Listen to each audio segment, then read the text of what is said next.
It's gonna be like. So what if we lose? It's gonna be all right. So what if we get swept? It's gonna be all right. So what if we miss out on the money? It's gonna be all right.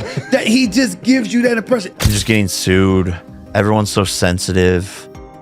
YouTube was demonetizing like half my videos because they were becoming more, you know, progressive, and all of their advertisers would be like, we can't have this. You just will never be a good fighter. So I wish that I could have knocked him out at the start. But as we saw tonight, Jake has spirit. Stephen A. Smith reportedly claims Jake Paul has gone bankrupt after being sued over alleged fight fixing in boxing. Smith says it was never worth risking everything because once illegal actions are exposed, consequences are inevitable. According to him, when wrongdoing comes to light, fallout cannot be avoided, and multiple media outlets report this outcome was bound to happen sooner rather than later. It's not abnormal. I'm talking about people who let it cost them their money. Yeah. That's all I'm talking about. If it don't cost you your money, puff, puff, and pass away. Yeah, I'm with that. So you fuck with stay it. mellow. Jake Paul purportedly claims he has lost his fortune, saying even his YouTube videos were taken down over content issues. He adds that each lawsuit cost him millions, with losses piling up rapidly. According to Paul, despite once earning enormous sums, relentless legal battles drained his finances, leaving him with nothing. He reflects on how quickly wealth can vanish when legal troubles continue to stack up. I can't like say the names, but there's like a firm who has stolen a bunch of money from celebrities in Los Angeles and athletes. You and don't I want to was say the name because you're probably gonna get sued. no, yeah, no, That's another $1 million. I'm probably gonna sue them one day. Do a class action or something. Yeah. Jake Paul reportedly maintains that he never fixed any fights and insists he will sue anyone who accuses him of wrongdoing. He says scripted fights are illegal and that false allegations are a serious matter. According to Paul, the claims are baseless and could even constitute a federal offense.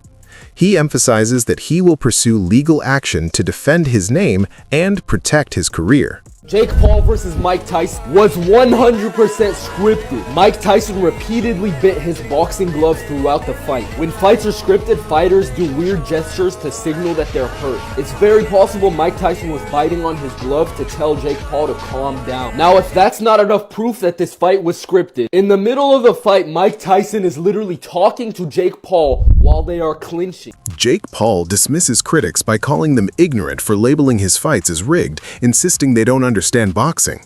He argues that many misjudge the sport and fail to recognize the strategy behind each move.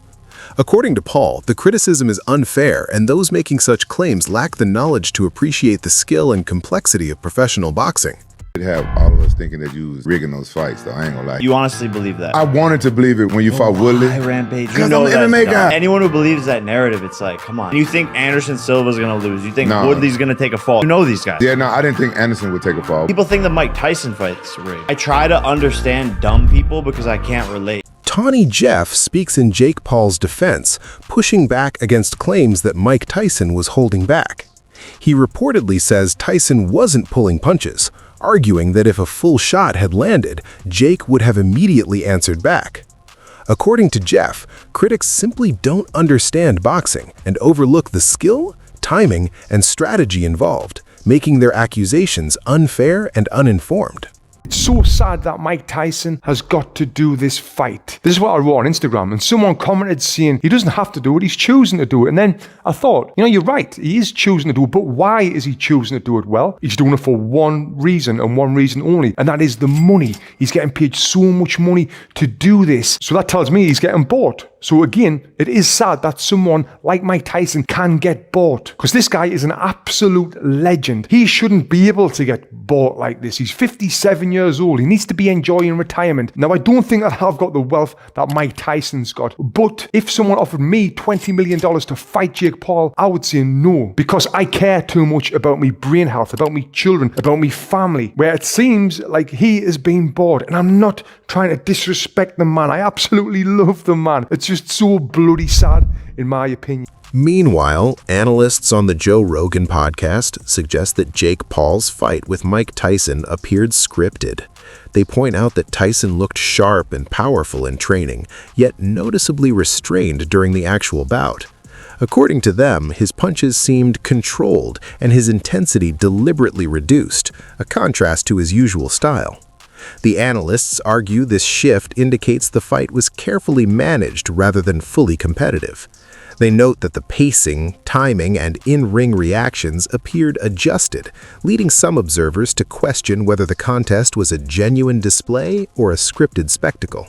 Jake Paul wants to test himself against actual, not just world champion, but one of the greatest of all time. Are the fights even real? Like the Tyson fight? Like I saw video breakdowns of Tyson not throwing punches early on in that fight. I don't know if you watched any of those videos where like there's a left hook is 100% available.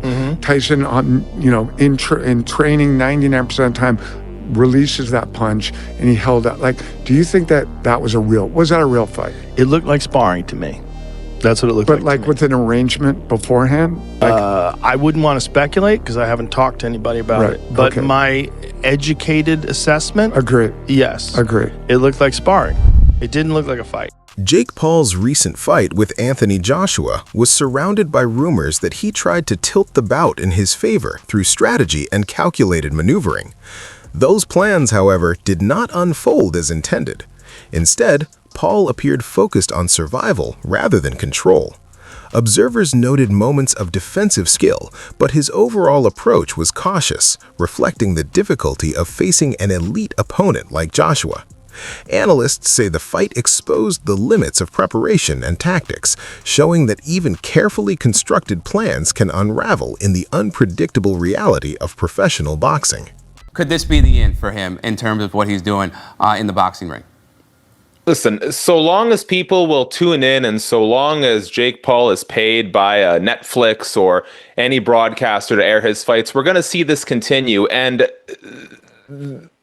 Jake Paul knows his business model, right? Now, this deviated, this AJ fight, which came together kind of last minute after the Tank Davis fight fell apart. But we know Jake Paul's MO here. It's find the most popular guy with the most physical disadvantages for me to fight. And Jake Paul has the benefit that he's turned himself into a villain, or in the pro wrestling circles, a heel. People tune in to watch. We did not tune into this fight to see competitive boxing. Most of us tuned in because we thought, here's Anthony Joshua. Here's a two-time unified heavyweight champion, a guy who physically just overwhelms Jake Paul. And we're finally going to get what Tyron Woodley and Anderson Silva, Nate Diaz were not physically fit, whether it be through their size, experience, or age to do, and that is knock out Jake Paul. And so because I don't really feel like we got that satisfying comeuppance that a lot of people have been waiting for, it kind of gives Jake Paul a little bit of